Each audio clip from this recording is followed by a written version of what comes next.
Hello guys, good morning সবাইকে। তোমরা সবাই কেমন আছো? আশা করি তোমরা সবাই ভালো আছো। আমিও ভালো আছি। তো শুভ সকাল সবাইকে।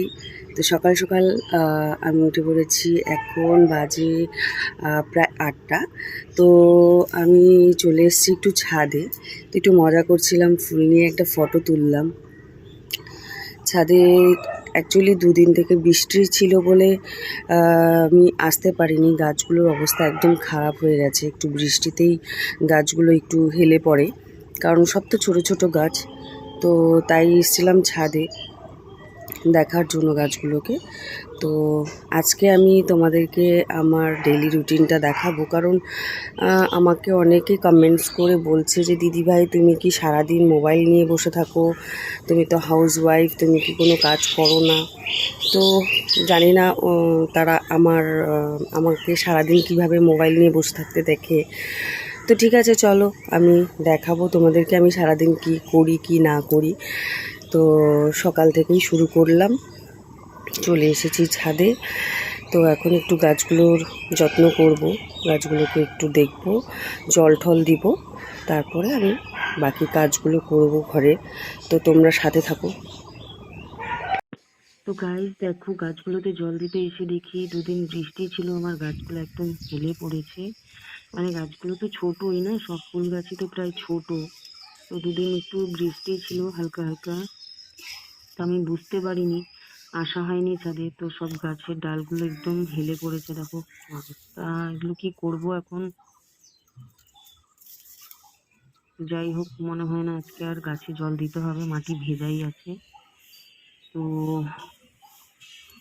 এগুলোকে ঠিকঠাক করতে হবে, ঠিকঠাক করে তারপর এই গাছটার তো একদমই অবস্থা খারাপ, এটা তো একদম হেলে পড়েছে, এটাকেও ঠিক করতে হবে। ঠিকঠাক করে তারপরে গিয়ে ঘরের কাজ করব। এই ভগবান, গাছগুলোতে এত ফুল হয়,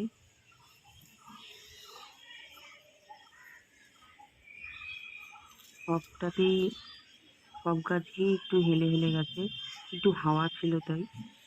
তো চলো, ঠিক আছে, কোনো ব্যাপার না। আমি এগুলোকে ঠিকঠাক করে তারপর ঘরের কাজ গিয়ে করছি।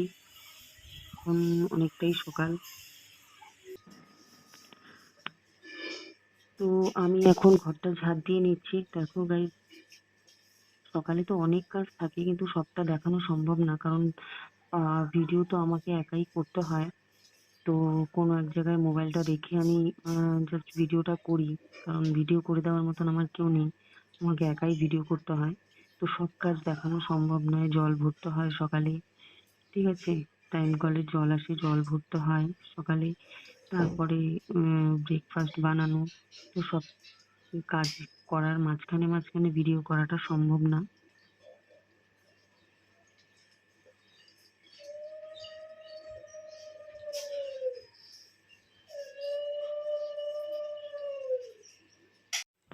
তো এরপরে সকালে ছেলের জন্য ব্রেকফাস্ট বানাতে হবে, স্কুলে যাবে, স্কুলের টিফিন বানাতে হবে। তো আলু সিদ্ধ বসিয়েছি, এদিকে দুধ গরম করতে বসিয়েছি, তারপর বাকি কাজগুলো করছি।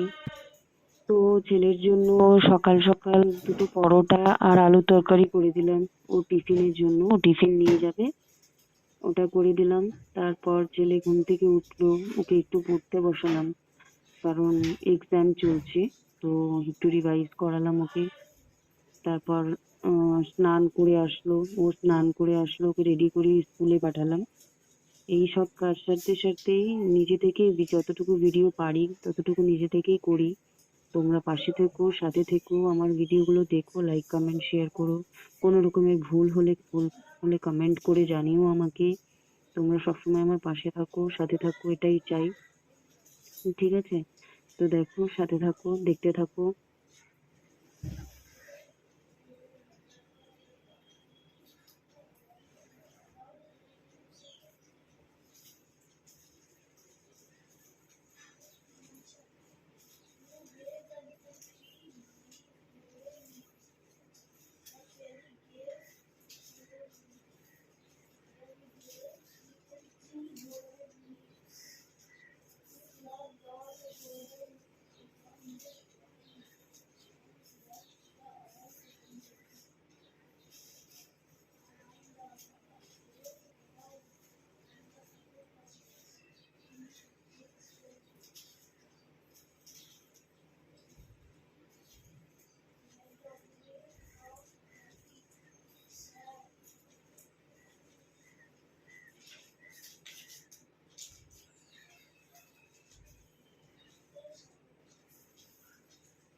তো ছেলেকে স্কুলে পাঠানোর পরে এবার দুপুরে লাঞ্চ বানানোর পালা। তো আজকে বানাবো পনিরের তরকারি, যেহেতু আজকে নিরামিষ।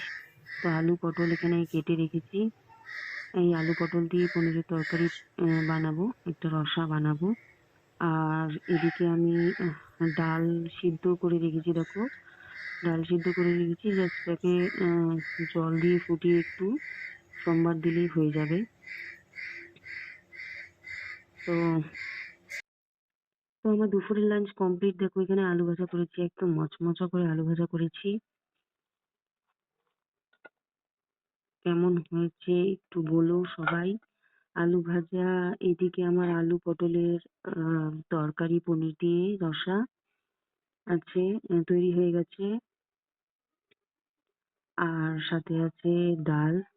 ডাল আমার সম্বার দেওয়া হয়ে গেছে, ডাল আর ভাত। জাস্ট আজকে এতটুকুই বানালাম।